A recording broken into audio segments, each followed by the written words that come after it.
Você ainda tem dúvidas sobre como estudar para o Enem? Calma que nesse vídeo eu vou te explicar tudo o que eu fiz para conseguir ser aprovada em primeiro lugar na Universidade Federal, direto do ensino médio de escola pública e estudando sozinha. Oi, gente! Para quem não me conhece, eu sou a Duda, tenho 21 anos e sou estudante de jornalismo na UFO, que é a Universidade Federal de Uberlândia. Com o Enem 2020, por meio do SISU 2021, eu fui aprovada em primeiro lugar na Universidade Federal, tendo vindo a vida inteira de escola pública, estudando sozinha em casa. Então eu venho aqui e ajudo vocês da maneira que eu posso, para que todo mundo também consiga realizar esse sonho, que é o sonho da aprovação. Mas vamos lá, acho que a primeira dúvida que eu quero começar respondendo nesse vídeo, que eu acredito que é a primeira que vem na nossa cabeça quando se trata de estudar para o Enem, que é, tá, mas o que eu vou estudar? A gente sabe que na prova do Enem caem as matérias do ensino médio, mas quais matérias exatamente são essas? Quando eu comecei a estudar para o Enem 2020, eu assinei um cursinho online, aqueles mais básicos que tinha, porque era o mais barato e era o que eu podia pagar. Então, esse cursinho disponibilizava um cronograma pronto, que você literalmente baixava e ia seguindo ali. E no começo eu estava tentando seguir esse cronograma, mas acabou que não funcionou pra mim. Eu tava sempre atrasada nas matérias, eu não sentia que eu tava saindo do lugar, fazia simulado e não aumentava o meu número de acerto de questões.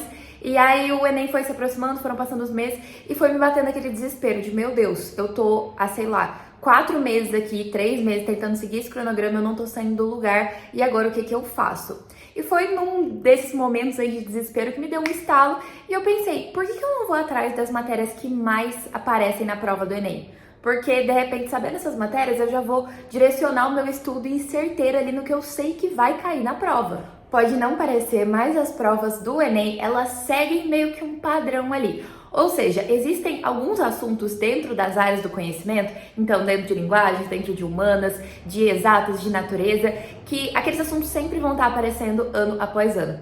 E que se você estudar eles, possivelmente já vai ser ali uns acertos de questão que você vai garantir no Enem. Porque realmente você vai certeiro no que mais aparece na prova. E foi isso que funcionou pra mim. Claro que foi num momento de desespero, tava faltando ali poucos meses para o Enem, eu precisava dar uma guinada ali nos meus estudos e foi isso que com certeza me ajudou e fez a diferença pra mim. E gente, tem um vídeo aqui no canal que eu passo pra vocês certinho a lista desses assuntos que mais aparecem em cada uma das áreas do conhecimento do Enem. Se eu colocasse tudo nesse vídeo ia ficar muito longo porque eu ainda tenho muitas estratégias de estudo pra passar pra vocês, mas assim que acabar esse vídeo aqui, vai lá e dá uma olhada. Se você ainda tá meio perdido em relação ao que estudar, pode ter certeza que saber os assuntos que mais aparecem, as matérias que mais caem no Enem, já vai te dar ali uma boa base de estudos.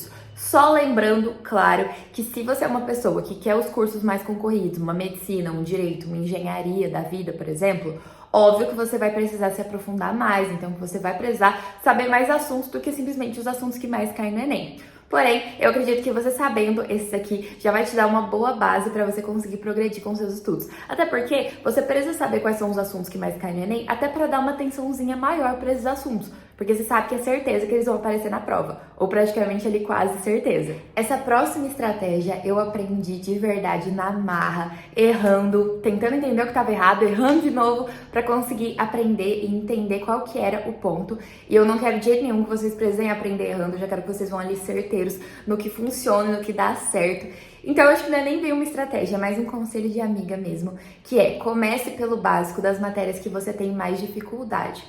Ah, Duda, mas como assim? Vou dar o meu exemplo para vocês. Quando eu tava estudando pro Enem, então, eu tava tentando estudar matemática, passava um tempo e eu percebia que eu não estava saindo do lugar, não estava aumentando meu número de acertos e eu estudava muito matemática, porque eu sabia que eu precisava ir bem em matemática para conseguir uma boa média e que aquilo me colocaria mais próxima da minha aprovação. E eu sempre tive muita dificuldade em matemática, tipo assim, exatas era pedrinha no meu sapato durante todos os meus anos de escola, que eu tinha muito medo realmente de não conseguir estudar matemática, não conseguir tirar uma boa nota em matemática no Enem. Então eu tava lá, estudava, percebia que não aumentava o número de acertos, não saía do lugar, eu só me sentia cada vez mais confusa. E aí, de novo, num momento de um pouco de desespero, que eu falei, meu Deus, eu não estou aprendendo matemática, não tô saindo do lugar, o que tá errado? Eu acabei percebendo que, como eu falei pra vocês, eu sempre tive muita dificuldade em matemática. E, gente, eu não sabia muito matemática básica. Tipo, eu tinha uma lacuna ali de aprendizagem muito grande nos meus estudos, por N questões que aconteceram e porque eu sempre também sempre tive muita dificuldade em matemática. Então era um assunto que realmente eu criei uma barreira ali que eu não conseguia aprender de jeito nenhum. Então, como que eu não sabia matemática básica e eu queria estudar os assuntos mais complexos da matemática? É como você querer começar uma escada de cima. Não, você não começa construindo uma escada de cima, é degrau por degrau e assim você vai evoluindo. Então, numa dessa, eu fui procurar uma playlist de matemática básica, eu encontrei uma gratuita aqui no YouTube do professor Ferreto. E, gente, eu adoro porque o Ferreto, ele explica como se estivesse explicando uma criança de 4 anos, e era exatamente isso que eu precisava. Então eu fui lá, revisei desde as 4 operações básicas, mais, menos, dividir e vezes, e depois que eu realmente me senti forte ali na base, tipo, eu sei matemática básica, aí eu comecei a partir de novo para os outros assuntos, e eu percebi que o meu número de acertos foi aumentando aos poucos, que eu conseguia desenvolver pelo menos o raciocínio das questões, coisa que antes eu não estava conseguindo. Então assim, eu percebi que o que estava faltando, aquele empurrãozinho que faltava para eu conseguir estudar matemática e evoluir nos meus estudos com a matemática pro Enem, era a matemática básica. Então, seja qual matéria você tem mais dificuldade, comece pelo básico dela. Gente, esse daqui é prioridade importantíssima, então já anota que é para você ter certeza que não vai esquecer, que é: sempre coloque o seu conhecimento em prática. A teoria é importante? Sim, mas sem a prática não vai adiantar. Então, mesmo que aquele seja o dia do seu cronograma de você assistir uma videoaula, fazer um resumo, mesmo assim, terminou a videoaula, resolva pelo menos ali uns de 3 a 5 questões modelo Enem, para você realmente entender se você absorveu aquele conteúdo a ponto de conseguir resolver uma questão que te cobre ele. Então, por favor, não esqueçam de colocar sempre a prática nos seus estudos pro Enem. Um erro que eu vejo muitos alunos cometendo é de ficar meses ali assistindo videoaula atrás de videoaula, fazendo aqueles resumos lindíssimos, faltando, sei lá, um mês para a prova do Enem, aí de fato ir atrás de resolver uma prova antiga, de fazer um simulado ou começar a resolver mais exercícios. E, gente, concordem comigo, lá no dia da prova do Enem, você não vai ter que assistir videoaula e fazer um resumo. O que você vai precisar fazer? Resolver questões e escrever uma redação. Então é muito importante que você se prepare para o que de fato vai te esperar no domingo de prova do Enem. Então, desde agora, desde o início dos seus estudos para o vestibular, já separa pelo menos um dia na semana para que você consiga resolver uma prova antiga do Enem, fazer um simulado, e vocês têm acesso a esses conteúdos gratuitamente. O próprio Enem disponibiliza os cadernos de questões antigos, e nada melhor do que você treinar com a própria prova do Enem. Eu acredito que é assim, é o jeito que não tem erro. E eu vou deixar aqui na descrição desse vídeo para vocês, então, o link lá do gov.br para vocês conseguirem baixar os cadernos de questões antigos e os gabaritos para depois você corrigir, ver o que você errou, o que você acertou. Então, realmente não tem desculpa, pelo menos um dia na sua semana, pega e resolva uma prova antiga. Vê qual área do conhecimento você está acertando mais, qual área do conhecimento você está acertando menos, e entenda se você de fato está conseguindo colocar em prática aquele conhecimento que você aprende durante a semana ali nas videoaulas, por exemplo. Então, resolvam provas antigas, façam questões, porque isso vai fazer toda a diferença para você. E mesma coisa para redação, tá, gente? Redação é treino. Eu vejo muita gente em dúvida de, mas como que eu estudo redação? Porque é realmente diferente das outras áreas do conhecimento do Enem. Mas a verdade é que ao invés de você ficar só procurando videoaula, anotando citação, decorando repertório coringa, vai lá e de fato coloca sua mão na massa, escreve uma redação de treinamento. Então, você vai separar um dia da sua semana para resolver uma prova antiga, fazer um simulado, e um dia da sua semana pelo menos para escrever uma redação modelo Enem. Escrevam redações de diferentes eixos temáticos, então de meio ambiente, de saúde, de educação. E quanto mais vocês forem escrevendo redações, mais vocês vão pegando jeito, vocês vão ver que vai ficar mais fácil e que vai chegar um momento que vai estar mais automático, independente do assunto que o Enem te cobrar lá no domingo de prova, você vai conseguir desenvolver um texto. E, gente, outra coisa, essas redações de treinamento, elas também te ajudam como repertórios para vocês utilizarem no próprio dia da prova. Então, por exemplo, no Enem 2020, o tema foi saúde mental, basicamente, da redação. Não foi exatamente isso, mas enfim, algo relacionado a isso. E eu já tinha escrito outras redações sobre esse assunto, redações de treinamento.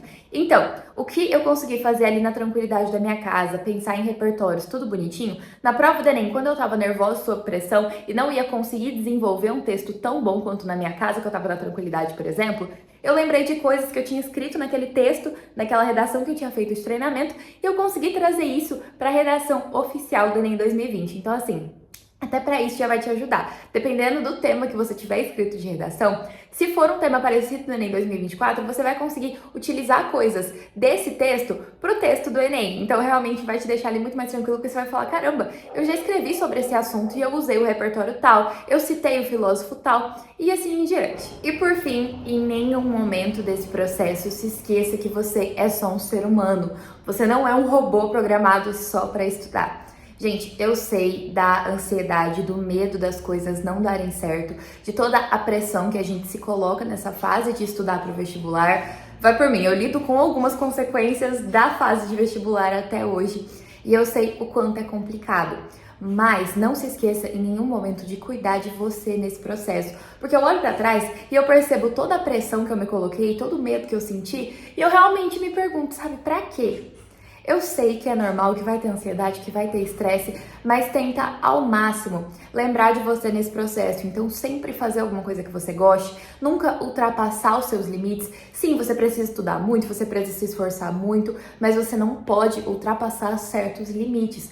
Porque, gente, nada adianta você chegar lá para fazer a prova do Enem e você ter estudado tudo que você precisava. Você tá ali 100% preparado, mas aqui não tá bem. E aí você não vai conseguir dar tudo de si de um jeito ou de outro. Você não vai conseguir usar o máximo do seu potencial. Então, sim, estudem, se esforcem, deem tudo de si, mas não esqueçam de cuidar de vocês mesmos nesse processo. Não é um processo fácil, mas dá para passar por ele sem sofrer tanto, digamos assim. Conselho de alguém que realmente chegou no limite nos estudos para o vestibular. Eu quero deixar claro também que vocês podem contar comigo para tudo nesse processo. Considerem o canal como um cantinho de máxima tranquilidade no meio desse turbilhão que é os estudos para o vestibular. Então, aqui sempre vai ter vídeo, eu vou ajudar vocês em todo esse processo de Enem, depois como usar a nota também, SISU, PROA, UniFies. Ninguém vai soltar a mão de ninguém, a gente vai passar por isso e no fim vai dar tudo certo, tá bom? Caso você ainda não seja inscrito, já se inscreve e ativa o sininho para ter certeza que não vai perder nenhum desses conteúdos. Se esse vídeo te ajudou, não esquece de deixar o seu like, que ajuda demais o YouTube a entender que esse é um bom conteúdo e entregar ele para mais pessoas. Tá aqui o meu arroba das outras redes sociais, tô sempre aparecendo por lá, postando stories, a gente consegue ter um contato bem mais direto. E lá no TikTok também estão saindo vídeos curtos de temas, assim, únicos sobre o Enem que podem te ajudar sim. E ali é tudo mais rápido, então eu consigo dar umas dicas e uns conselhos para vocês bem mais na praticidade ali. A gente tem aqui no canal também os apoiadores que têm acesso a conteúdos exclusivos. Eu consigo acompanhar e ajudar os apoiadores bem mais de perto. Muito obrigada mais uma vez para você que assistiu até aqui. Um beijo e até o próximo vídeo.